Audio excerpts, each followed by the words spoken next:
4 जनवरी 2024 दिन गुरुवार। Indian prime minister Shri Narendra Modi Lakshadweep जाते हैं। नीले समंदर के किनारे वहां की खूबसूरती और शांत वातावरण को अनुभव करते हैं।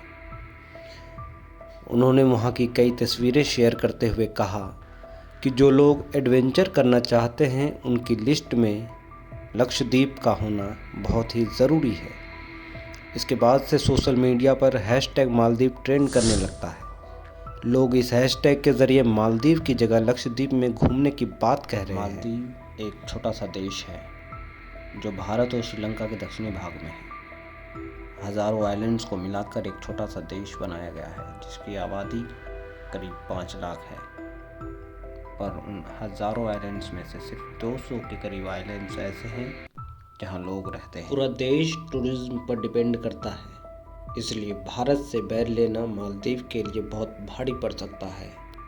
मालदीव टूरिज्म की अगर बात की जाए तो साल 2023 में 2,09,000 के करीब भारतीय पर्यटकों ने मालदीव पहुंचकर पहले नंबर पर अपनी संख्या दर्ज कराई है। इसके अलावा पिछले कुछ सालों की रिपोर्ट्स की माने तो मालदीव में आने वाले टूरिस्ट्स में से भारतीयों की संख्या सबसे अधिक रही है। ऐसे में मालदीव का भारत से पंगा लेना कालिदास की उस कहानी को सच करना होगा जिसमें कालिदास उसी डाल को काट रहे थे जिस पर वो स्वयं बैठे हुए थे। नमस्कार दोस्तों, अब बात करते हैं उस समय की जब एमडीपी सत्ता में थी।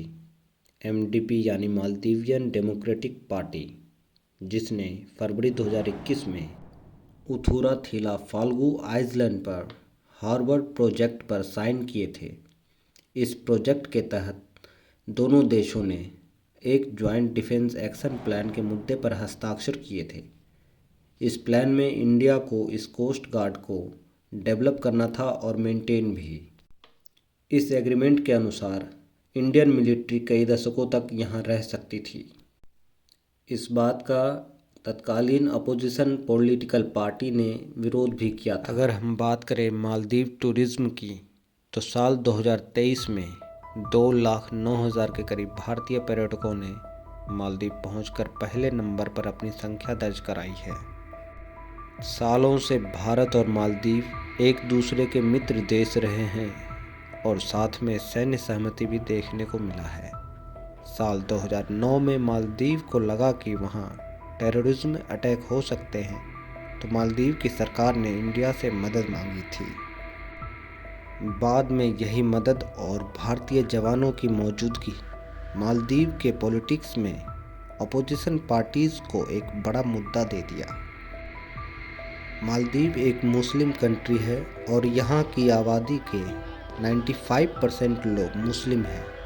मालदीव की कुछ पॉलिटिकल पार्टीज को इंडियन मिलिट्री की प्रेजेंस रास नहीं आ रही है और वे लोग चाहते हैं कि भारतीय सैनिक मालदीव से वापस चले जाएं। वास्तव में मालदीव के वर्तमान प्रेसिडेंट मोहम्मद मोइज़ू इसी मुद्दे के आधार पर और इंडिया आउट का नारा देकर सत्ता में आए। इनकी पार्टी पीपल्स नेशनल कांग्रेस और पीपीएम 17 नवंबर 2023 को अलायंस बनाकर ऑफिशियली सत्ता में आती है और मोहम्मद मोइज़ू को ऑफिशियली प्रेसिडेंट घोषित करती है।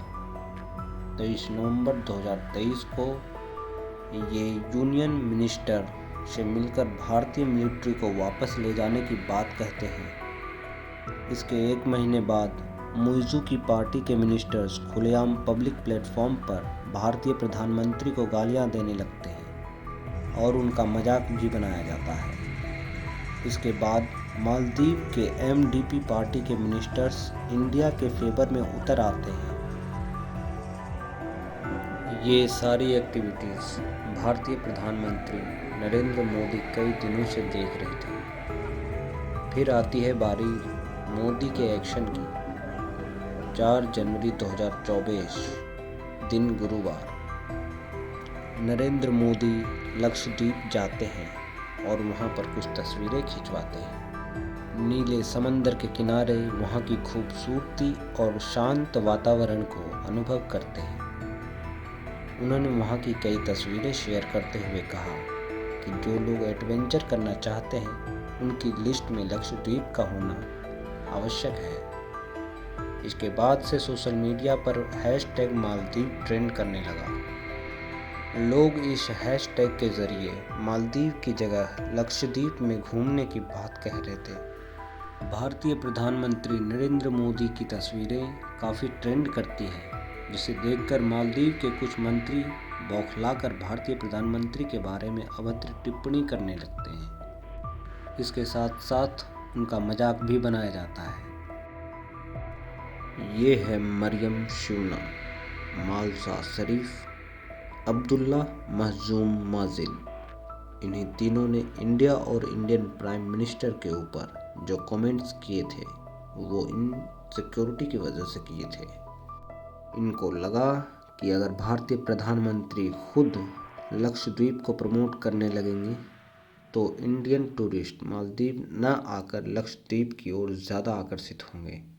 फिर क्या था, भारत की ओर से भी पब्लिक प्लेटफॉर्म पर जवाबी तौर पर हैशटैग बायकॉट मालदीव का ट्रेंड चल गया।